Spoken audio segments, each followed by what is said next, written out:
A Microsoft oficialmente, no dia de hoje, na sua plataforma de desenvolvimento, anuncia que libera mais memória para o Xbox Series S. Isso não é bait e nem ao menos rumor. Isso é a solução de um problema que até então parecia o pesadelo dos desenvolvedores dentro do console. Mas como a Microsoft fez isso e o que isso de verdade pode impactar em melhoria no console Xbox Series S? Vem comigo!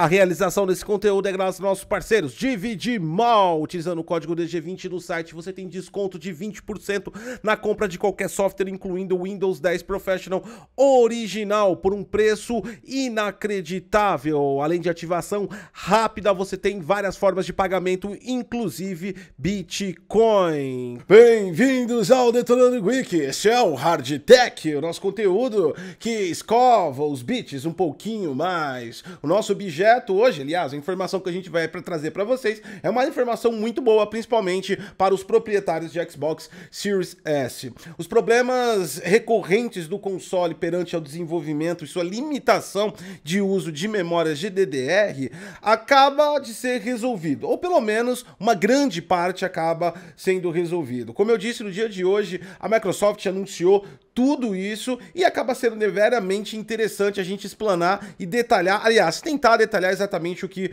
foi feito. Deixa o like, se inscreve no canal, compartilha essa informação. Se quiser, curtiu e valeu, dá um suporte aqui no canal através de membros, valeu, e até mesmo no Padrim com um pagamento mensal, e isso ajuda a gente continuar a existir. O canal Detonando Geek é o primeiro canal de tecnologia no Brasil que é patrocinado pelos seguidores. Vamos lá falar dessa parada. Não foi colocado nenhum pente de memória novo no Xbox, você não tem que mandar o seu console para a Microsoft colocar mais um módulo lá de GDDR6, e não desativaram nenhum núcleo secreto de módulos de memória que estava escondido e eles estavam esperando o dia D para passar por cima de todos e falar: aqui, ó, enganei vocês, era só uma trollagem de pouca memória no console. Não é nada disso, não.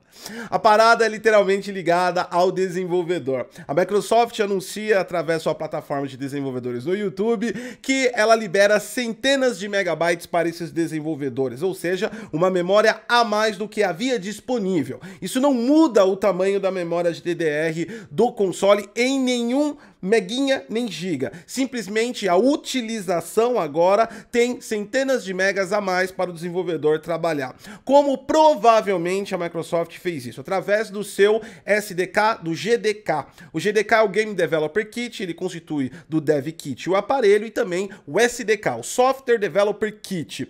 No software tem conjuntos de APIs e chamadas para o hardware, ferramentas e ferramentas de debug, ferramentas de teste e, é claro, é óbvio, é lógico, ferramentas de desenvolvimento para os desenvolvedores. Claro, é óbvio, é lógico.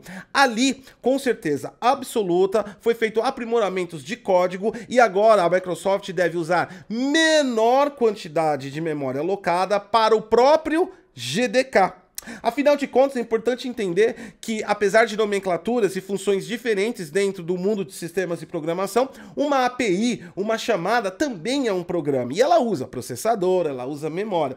Então, se você reduz a operação, você consegue diminuir vários meguinhas, vários centenas de megas. E como provavelmente ela fez isso, um exemplo básico, e não tem como a gente saber, não somos engenheiros do SDK, do GDK da Microsoft, mas um exemplo básico é quando você otimiza código e diminui o instanciamento de variáveis alocadas. Quando você diminui a quantidade de variáveis na memória, você diminui o que está armazenado na memória. Dessa forma, você otimiza. Outras variações também podem ser integradas até mesmo o firmware, sistema operacional, que pode potencializar e diminuir mais o seu uso de GDDR durante a operação do jogo também. Mas aí dependeria, além do desenvolvedor mexer, um update que pode chegar ainda no Xbox. Mas isso tudo que eu estou falando é uma explicação básica do que pode ter acontecido. De fato, em si, não foi aumentado a memória do console, foi aumentado a memória útil para o desenvolvimento no console.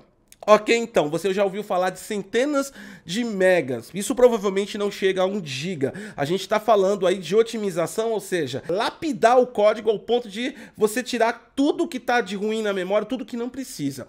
Mas isso ajuda de verdade? Pois bem, meu amiguinho, ajuda muito. Dá uma olhadinha no que acontece quando você tem ativos de GPU na memória. Eles ficam armazenados, esperando serem processados para imprimir o quadro na sua tela.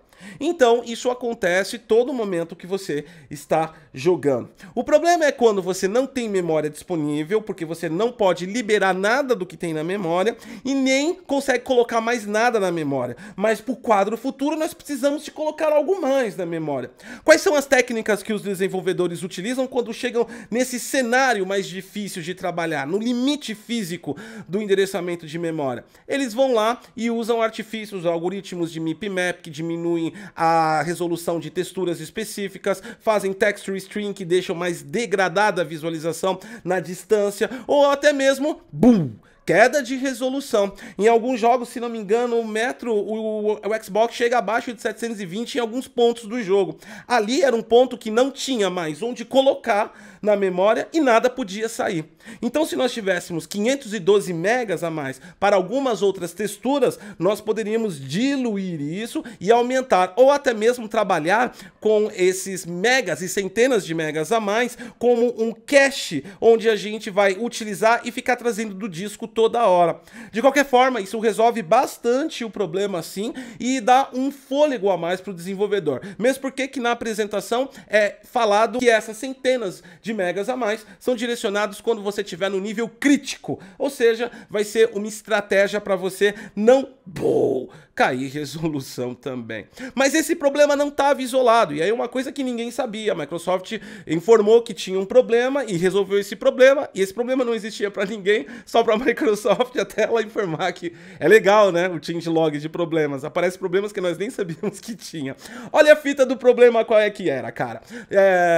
A memória virtual da GPU, ela tinha maior latência de ser carregada do que a memória virtual da CPU. Isso mesmo, é estabelecido lá que tinha uma latência significante entre a memória, o endereçamento de memória virtual da GPU, que a CPU tinha uma prioridade, ela conseguia chegar mais rápido que a GPU, quando na verdade precisa ser ao contrário. Essa parada de memória virtual é muito interessante, porque até mesmo para falar para vocês, hoje em dia nenhum equipamento, até mesmo o Windows, o desenvolvedor tem acesso ao endereço físico. A memória virtual, você entenda ela basicamente como se fosse uma planilha de endereços de casa que você tem. Lá é seu guia de referência, mas para você chegar na casa, aí sim você vai no endereço físico, você vai lá fisicamente, mas você tem lá uma tabelinha que toda vez que você liga, ela aparece lá para você trabalhar.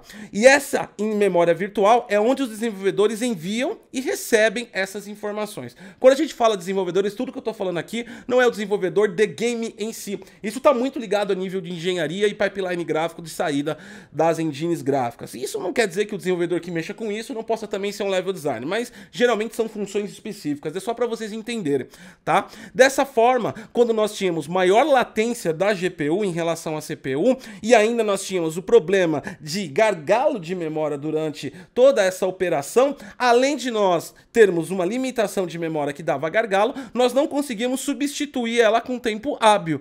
Então, basicamente, esse problema deve representar isso. O que eu estou falando para vocês é uma evidência baseada na explicação. A Microsoft não trouxe detalhes explícitos. Eu estou falando uma possibilidade do que poderia acontecer. Nesse caso, o que a gente teria como resultado? Vamos colocar assim que um processo específico de um jogo numa GPU demore 6 milissegundos por conta dessa problemática de latência em relação à GPU, à CPU, beleza? Então, se a gente está a 60 quadros, nós estamos a 16,66 milissegundos.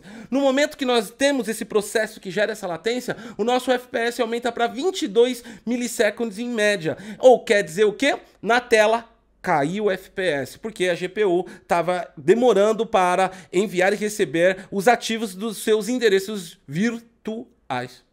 Legal, né? Bacana. Então, aí a gente tem um problema resolvido de, basicamente, um pouco mais de endereçamento para poder trabalhar em momentos críticos da memória e parece, da minha visão, desculpa a sinceridade, um conceito de uma grande cagada, né? Que, né, GPU tem que ser mais rápido, CPU é jogo e tudo mais. Mas enfim, tá aí a informação. Quando isso entra em disponibilidade para você aproveitar isso no seu Xbox, bom, não faço a mínima ideia, porque isso precisa ser colocado e implementado pelos desenvolvedores primeiro. E também pode até necessitar de um update do Xbox, dependendo de como o GDK agora está trabalhando com o firmware. Tudo isso foi anunciado hoje pela Microsoft, então a gente deve ter aí alguns patches no Xbox Series S daqui até o final do ano. Vamos acompanhar e a partir de agora os patches de alguns jogos que vão sair para ver se tá ligado ou não a esse problema. Será que resolve ou não? Bom, de qualquer forma é o seguinte, gargalo pode ainda